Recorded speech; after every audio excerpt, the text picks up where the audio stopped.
जय हिंद दोस्तों, welcome to my YouTube channel engineer guru. तो आज हम टेक्निकल ज्ञान में समझेंगे जो हमारा न्यूट्रल है, अर्थिंग है और जो ग्राउंडिंग होती है, तीनों को आखिर बोलते क्या है और उन तीनों के बीच क्या डिफरेंस होता है। तो आशा करता हूँ आपको मेरा यह प्रयास अच्छा लगे। तो चलिए शुरू करते हैं। तो हम शुरू करेंगे न्यूट्रल से। आखिर यह न्यूट्रल होता क्या है? तो जो न्यूट्रल होता है उसको बोला जाता है कि वह पाथ को कंप्लीट करने का काम करता है, या फिर जो फेस होता है उसको रिटर्न पाथ प्रोवाइड कराता है, तो उसी को बोला जाता है न्यूट्रल। तो इसको हम अब एक एग्जांपल के साथ समझेंगे। तो मान लो मैं आपसे पूछता हूँ कि कोई भी इक्विपमेंट या फिर कोई भी इलेक्ट्रिकल इक्विपमेंट जो भी है, तो उसको चला हमारे पास क्या क्या चीज़ें होनी चाहिए, तो आप बोलोगे फेस और न्यूट्रल।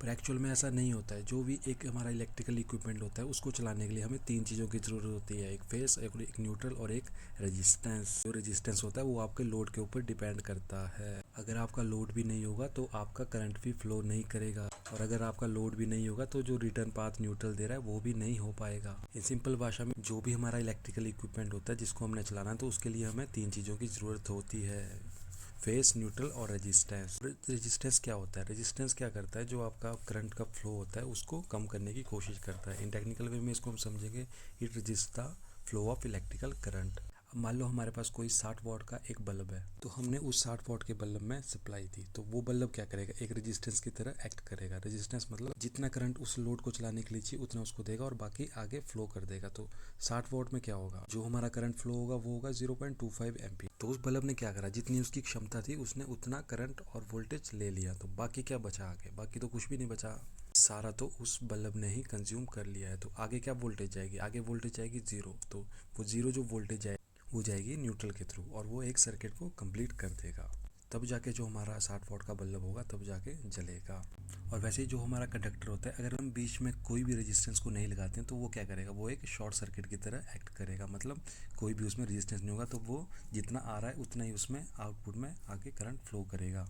तो आपने सिर्फ इतनी सी बात का ध्यान रखना है कि जो भी हमारा लोड होगा या फिर जो भी हमारा इलेक्ट्रिकल इक्विपमेंट जिसको हमने चलाना है, तो उसको चलाने के लिए हमारे पास एक रेजिस्टेंस होना ही चाहिए।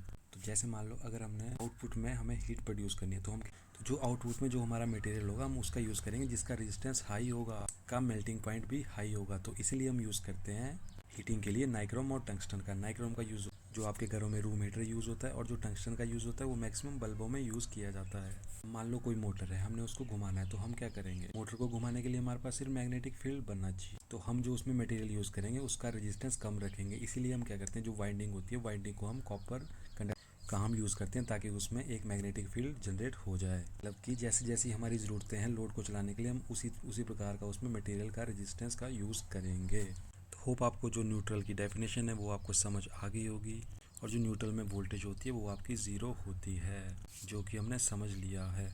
तो अब हम आते हैं अर्थिंग क्या होती है। तो अर्थिंग मेनली दो चीज़ों के लिए की जाती है, या तो एक ह्यूमन की सेफ्टी, और या तो जो हमारा इलेक्ट्रिकल इक्विपमेंट किसी भी इंडस्ट्री या फिर होम में लगा है तो उसको प्रोटेक्ट करने के लिए हम यूज़ करते हैं अर्थिंग का।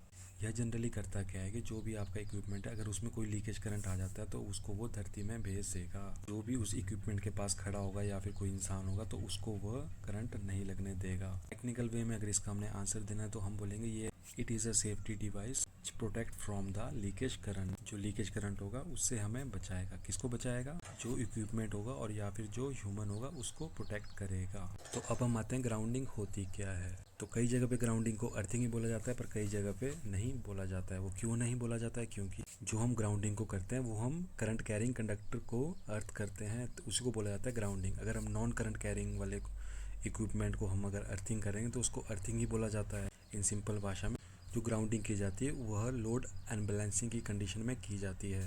अनबैलेंसिंग जो होता है हमारा, जैसे आर वाई बी फेस, तीन फेस हमारे घरों में आ रहे हैं, तो ऐसा तो नहीं होगा ना कि एक फेस में बराबर है, दूसरे में भी सेम चला होगा, तीसरे में भी सेम चला, तो ऐसा नहीं होता है। जो तीनों फेस होते हैं उसमें इक्वल करंट फ्लो करना चाहिए, और जो एक्स्ट्रा करंट होगा वो न्यूट्रल के थ्रू ग्राउंड किया जाता है, उसी को बोला जाता है ग्राउंडिंग। और जो हमारे न्यूट्रल और ग्राउंडिंग के जो हम वोल्टेज को नापेंगे तो वो हमारी ज़ीरो ही होनी चाहिए as per Indian electricity rule. और जो अर्थ और न्यूट्रल के बीच वोल्टेज होती है वो हमारी 1 वोल्ट से लेकर 3 वोल्ट तक होनी चाहिए। अगर वह वोल्टेज हमारी 0 वोल्ट आती है तो इसका मतलब ये है कि जो हमारी अर्थिंग है वो अच्छे से कनेक्ट नहीं हुई है। अगर हम इंडियन इलेक्ट्रिसिटी रूल की बात करें तो जो हमारा अर्थिंग और न्यूट्रल के बीच जो वोल्टेज होनी चाहिए वो हमारी मैक्सिमम 3 वोल्ट तक होनी ही चाहिए। तो होप आपको यह मेरी वीडियो कुछ इन्फॉर्मेटिव लगी होगी। इन्फॉर्मेटिव लगी है तो प्लीज़ वीडियो को लाइक कर दीजिए। तो मिलते हैं नेक्स्ट वीडियो में कुछ नए टॉपिक के साथ। तब तक के लिए बाय बाय, टेक केयर।